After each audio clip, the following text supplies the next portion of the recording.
یسایہ 52 باب۔ جاگ جاگ اے سیون، اپنی شوکت سے ملبس ہو۔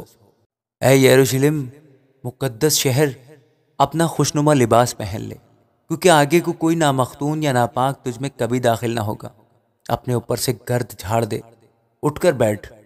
اے یروشلم، اے اسیر دختر سیون، اپنی گردن کے بندھنوں کو کھول ڈال، کیونکہ خداوند یوں فرماتا ہے کہ تم مفت بیچے گئے اور تم بے زر ہی آزاد کیے جاؤ گے۔ خداوند خدا یوں فرماتا ہے کہ میرے لوگ ابتدا میں مصر کو گئے کہ وہاں مسافر ہو کر رہیں۔ اسوریوں نے بھی بے سبب ان پر ظلم کیا، بس خداوند یوں فرماتا ہے کہ اب میرا یہاں کیا کام، حالانکہ میرے لوگ مفت اسیری میں گئے۔ وہ جو ان پر مسلط ہیں للکارتے ہیں، خداوند فرماتا ہے، اور ہر روز متواتر میرے نام کی تکفیر کی جاتی ہے۔ یقیناً میرے لوگ میرا نام جانیں گے اور اس روز سمجھیں گے کہ کہنے والا میں ہی ہوں۔ دیکھو میں حاضر ہوں، اس کے پاؤں پہاڑوں پر کیا ہی خوشنما ہیں، جو خوشخبری لاتا ہے اور سلامتی کی منادی کرتا ہے، اور خیریت کی خبر اور نجات کا اشتہار دیتا ہے، جو سیون سے کہتا ہے تیرا خدا سلطنت کرتا ہے۔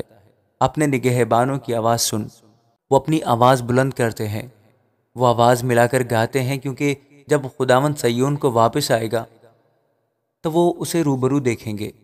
اے یروشلم کے ویرانوں، خوشی سے للکارو، مل کر نغمہ سرائی کرو، کیونکہ خداوند نے اپنی قوم کو دلاسا دیا، اس نے یروشلم کا فدیہ دیا۔ خداوند نے اپنا پاک بازو تمام قوموں کی آنکھوں کے سامنے ننگا کیا ہے، اور زمین سراسر ہمارے خدا کی نجات کو دیکھے گی۔